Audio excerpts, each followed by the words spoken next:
Kiai Ageng Tarup atau yang terlahir dengan nama Sayyid Ibrahim.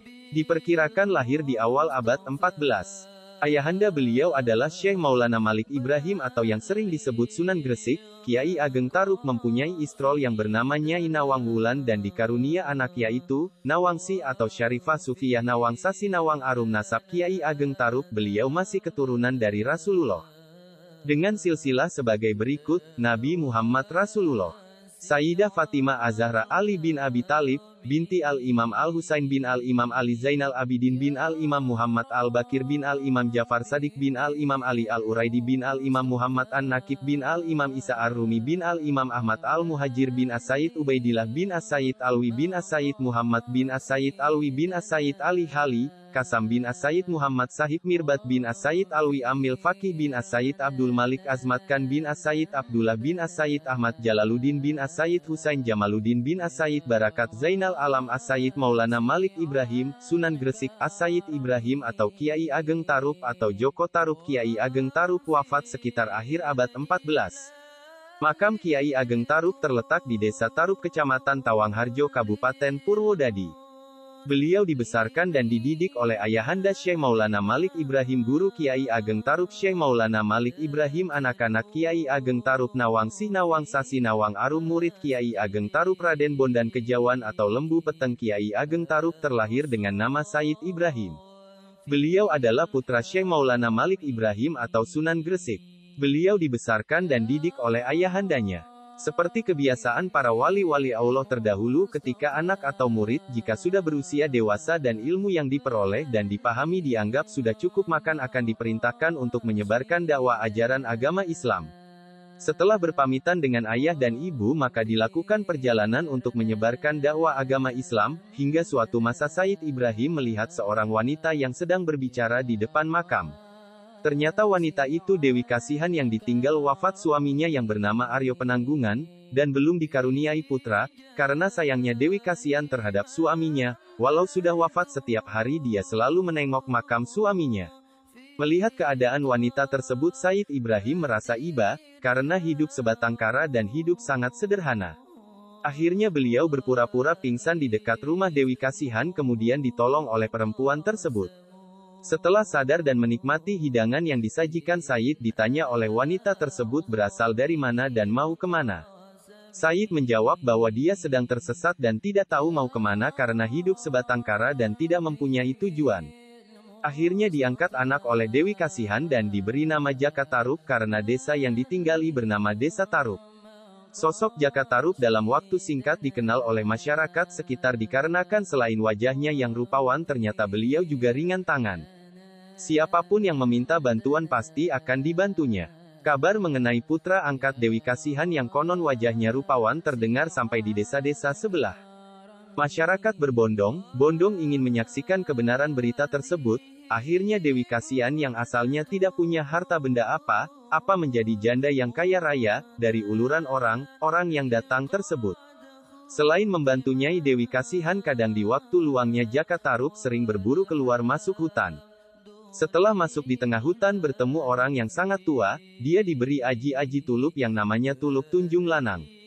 Tulup inilah yang akhirnya menjadi aji-aji sangat luar biasa untuk Kiai Ageng Tarup atau Jaka Tarup. Di waktu mendapat tulup tersebut, dia pulang dengan cepat menyampaikan berita kepada ibunya dan mengatakan bahwa di tengah hutan dijumpai seorang yang sangat tua yang memberi aji-aji tulup kepadanya. Namun karena sayangnya, Dewi Kasihan tidak memperbolehkan putranya masuk hutan, karena khawatir kalau dimakan hewan buas atau dibunuh orang yang tidak senang kepadanya. Namun karena Joko Tarup tidak takut apapun apalagi setelah mempunyai aji tulup tersebut, maka Joko Tarup tetap senang masuk hutan untuk mencari burung. Sampai di atas gunung, Joko Tarup mendengar suara burung yang sangat indah bunyinya, yaitu burung perkutut. Kemudian didekati dan dilepaskan anak tulup ke arah burung tersebut, namun gagal. Akhirnya Joko Tarup berpikir dan menganggap bahwa burung ini tidak burung biasa. Kemudian terdengar lagi suara burung dari arah selatan, didekati dan dilepaskan lagi anak tulup ke arah burung, namun tidak mengenai burung itu, dan ternyata anak tulup itu mengenai dahan jati.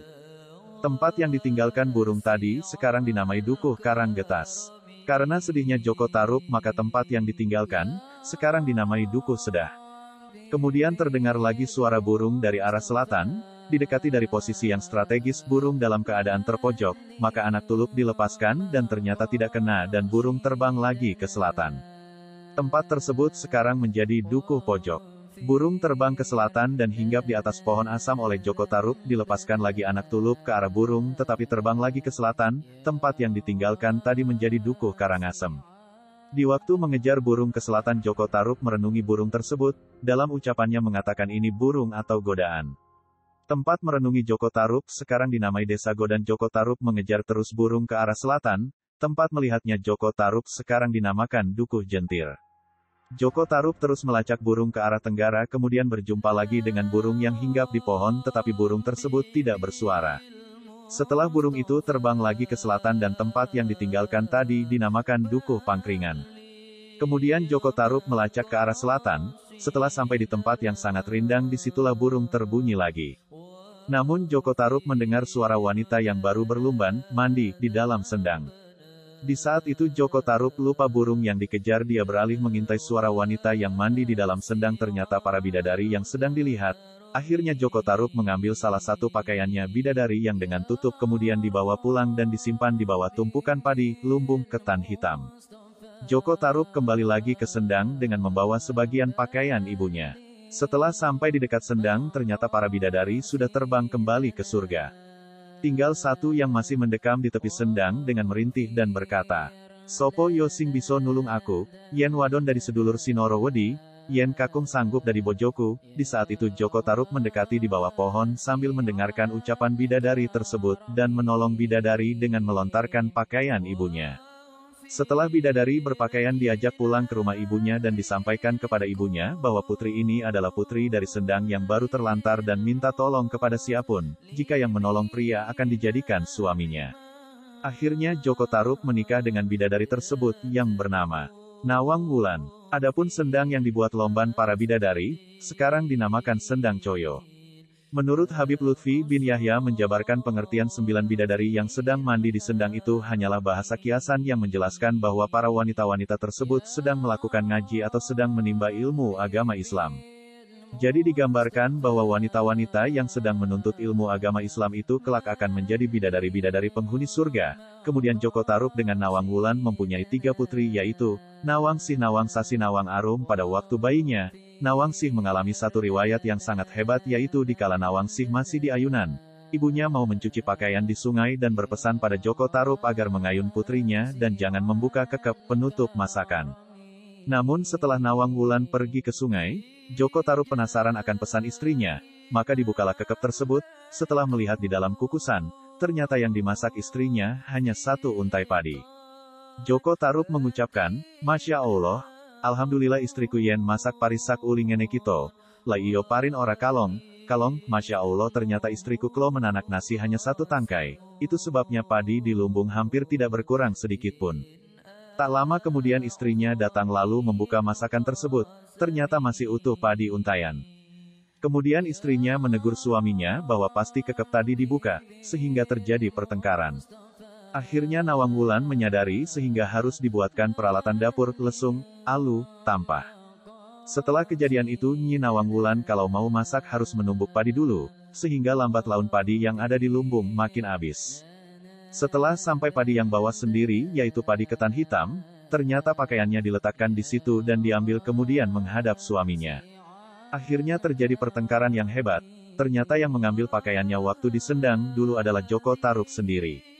Kemudian Nyi Nawang Wulan ingin pulang kembali ke surga dan berpesan kepada suaminya, bila putrinya menangis minta minum agar diletakkan di depan rumah di atas anjang. Dalam perjalanannya menyebarkan dakwah agama Islam di daerah sekitar, Joko Tarub melakukan dengan mengambil simpati masyarakat dengan memberikan contoh teladan yang baik, dan beliau sering menjadi tempat tujuan untuk mengadu apabila terjadi permasalahan dan perselisihan yang terjadi pada saat itu. Tidak lupa beliau juga sering membagi-bagikan bahan makanan bagi yang membutuhkan. Sehingga dalam waktu singkat nama Joko Tarub semakin luas dikenal oleh masyarakat, ada juga yang memanggilnya dengan nama Sunan Tarub. Di saat itu di kerajaan Majapahit yang diperintah Prabu Brawijaya kelima Brekertabumi baru saja ditinggal wafat istrinya, sehingga Prabu Brawijaya kelima akhirnya sakit, tidak bisa menduduki kursi kerajaan. Sudah berbagai macam pengobatan dilakukan demi menyembuhkan Prabu Brawijaya kelima namun tak kunjung sembuh juga. Suatu saat dalam tidurnya beliau bermimpi, bila sakitnya ingin sembuh maka harus menikahi seorang putri dari keturunan rakyat biasa yaitu putri dari Ki Wairing Kuning, kemudian raja terbangun dari tidurnya. Akhirnya para patih diperintah untuk mengumpulkan semua putri-putri.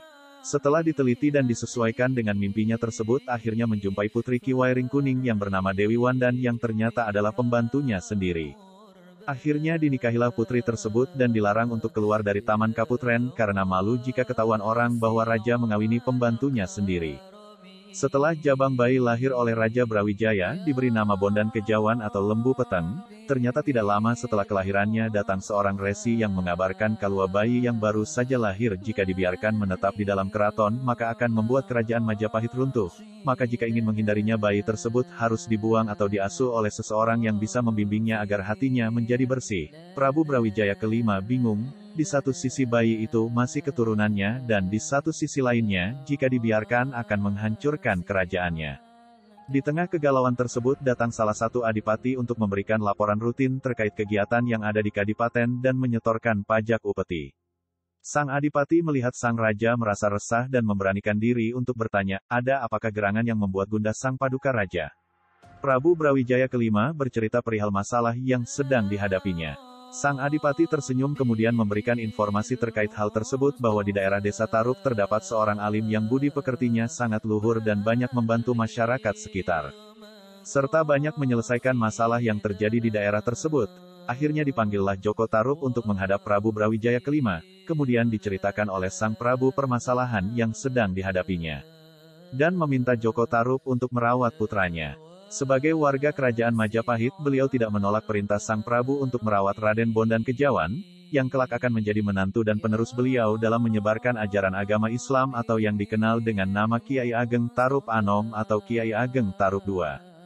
Dan dari generasi keturunan Raden Bondan Kejawan inilah kelak akan melahirkan Raja-Raja Mataram Islam yang berkembang hingga saat ini menjadi Kesultanan Yogyakarta, Kasunanan Surakarta, Kadipaten Mangkunegaran, dan Kadipaten Paku Alaman. Kiai Ageng Tarub merupakan tokoh yang memiliki pengaruh besar pada masyarakat. Beliau memiliki suatu ajaran yang diikuti oleh masyarakat secara luas pada masanya. Ajaran itu adalah ajaran tentang filsafat hidup dan keagamaan. Dalam perjalanannya menyebarkan dakwah agama Islam di daerah sekitar, Joko Tarub melakukan dengan mengambil simpati masyarakat dengan memberikan contoh teladan yang baik, dan beliau sering menjadi tempat tujuan untuk mengadu apabila terjadi permasalahan dan perselisihan yang terjadi pada saat itu. Tidak lupa beliau juga sering membagi-bagikan bahan makanan bagi yang membutuhkan. Sehingga dalam waktu singkat nama Joko Tarub semakin luas dikenal oleh masyarakat, ada juga yang memanggilnya dengan nama Sunan Tarub. Kiai Ageng Tarub terkenal sebagai orang yang sangat zuhud, dermawan, dan banyak tirakat. Beliau sering bertapa di hutan, gua, dan gunung. Selain itu, beliau juga bertani, menggarap sawah. Hasil sawahnya dibagi-bagikan kepada tetangganya yang membutuhkan agar hidup mereka berkecukupan. Kiai Ageng Tarub juga mendirikan pesantren untuk mendidik masyarakat agar paham dan otak terhadap ajaran Islam. Muridnya banyak berdatangan dari berbagai daerah. Makam Kiai Ageng Tarub terletak di Desa Tarub Kecamatan Tawangharjo Kabupaten Purwodadi. Kiai Ageng Tarub dipercaya oleh masyarakat Jawa sebagai cikal bakal yang menurunkan raja-raja di tanah Jawa, seperti Raja-Raja, Mataram, Surakarta, dan Yogyakarta.